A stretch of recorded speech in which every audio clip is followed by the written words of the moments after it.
There's no quick fixes. We've changed the boards. There's some management changes that have happened. But if you look around, you can see that those who were more or less at the center of the malfeasance are not just walking away from their positions. They're fighting back in one form or another. And their financial position in certain instances is also not an easily solvable one, because you've got to get the business working in order that it makes money so that it can pay its expenses. But if you don't have cash in the bank, you don't have cash to get equipment or parts or supplies from your suppliers, and you've lost credibility. So now rebuilding these institutions and making them effective businesses is going to take time, but in the first instance we've got to go through this transition where we are going to require some cash in some instances. You're going to require that to stabilize these institutions. Then, as the President said, change their business models. In other words, the way they do business. Change their cost structure. In some instances, I'll give you an example, amongst the airlines, parts can cost 100%, 200% more because there's middle persons involved. So instead of getting directly from a supplier, or what is called the original equipment manufacturer, you go to a second person who knows nothing about this business and who's going to approach the same supplier but adds on a margin. So for 5 million rand product, you might be paying 10 million rands at the end of the day. So you've got to review all of these contracts. You've got to take this malfeasance out of the system. In SAA, for example, they've already saved 400 million rands doing this. There's probably another billion that they can save, just in terms of parts, let alone anything else. So it's going to take time, but we're well on our way, and the President is right. His objective of getting better governance going is almost accomplished in most of the key ones. In terms of management changes, that's also on its way, but obviously with some difficulty.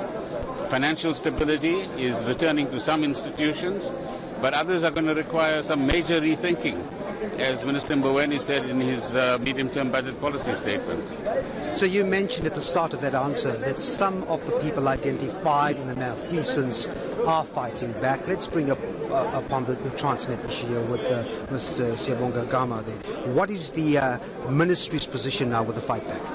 No, this is a matter that the board is handling, and the board is required to do what we are required to do as government, which is anybody involved in any malfeasance, and the President repeated it this morning, must face the consequences of what they've done. So I'm not referring to any particular individual. I'm saying anybody involved in corruption either owns up to it or will be discovered. That's the first thing. The second is that soon there'll be prosecutions taking place as well. And thirdly, far more importantly, we have the ability, I think, as a state, to track where the money is and to get the money back. So it'll take a little bit of time to get there, but this is the framework within which we're working at the moment. Saudi Arabia and Denel, Minister, I'd like to find out exactly where the NCACC is with that particular issue. Have we made a decision as yet? No, there's no decision. There's a lot of interest from many countries in investing either in Eskom and energy or parts of Transnet or Denel or whatever the case is, because many of the sub-parts of these businesses have a lot of value. And the government will hear out who are the interested parties, what are they interested in investing in, which are the strategic assets that we need to keep control of as a country on behalf of our citizens. And so there's no quick answers at this point in time. I know there's a lot in the media. It's like me approaching you to buy your house, but if you're not interested right now, if you're not ready right now, I can say to the world, I'm going to buy your house, but you're not going to give it to me at this point in time. But have the recent political developments in Saudi Arabia been part of the considerations? Have they been considered?